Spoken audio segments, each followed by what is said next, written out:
আপনারা জানেন তাদের আমরা সবাই 5 আগস্ট কোনো ধরনের কোনো নিরাপত্তার কোনো সমস্যা নেই। ডিএমপির অভিযান, এটা পুরো বাংলাদেশের না, এটা ডিএমপির একটা অভিযান। এটা ডিএমপি কাছে জিজ্ঞেস করলে আপনারা ডিটেইলস জানতে পারবেন।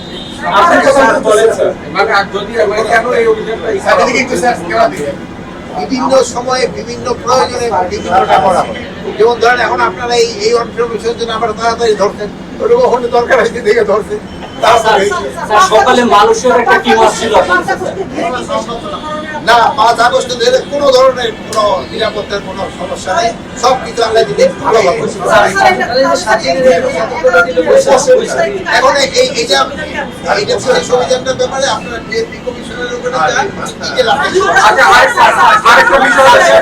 পাসপোর্ট ইস্যুতে, বাংলাদেশের পাসপোর্টের ইস্যুতে বিভিন্ন দেশ থেকে ভিসা রিফিউজাল যেরকম বেড়েছে এবং অনারাইভাল ভিসাগুলো বাতিল হচ্ছে। না, অনারাইভাল ভিসা বাতিল হচ্ছে না। যেসব দেশের সাথে আমাদের অনারাইভাল চুক্তি আছে তাদের ক্ষেত্রে আমরা অনারাইভাল ভিসা দিচ্ছি। যাদের সাথে আমাদের চুক্তি নেই তাদের তো আমরা অনারাইভাল ভিসা দেবো।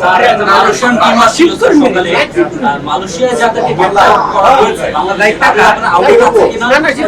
আপনাদের কোনো তাদের ক্ষেত্রে মালয়েশিয়ার আছে, তাদের ক্ষেত্রে এর আমার কাছে একটা সৌজন্য সাক্ষাতের জন্য আছে। আপনারা জানেন যে সৌজন্য সাক্ষাতের জন্য বাংলাদেশের শক্তিশালী থার্মিক steel bar famous steel limited.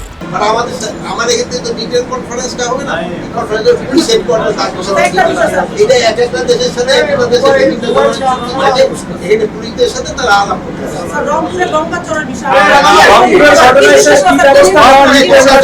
আপনারা জানেন তাদের আমরা সবাই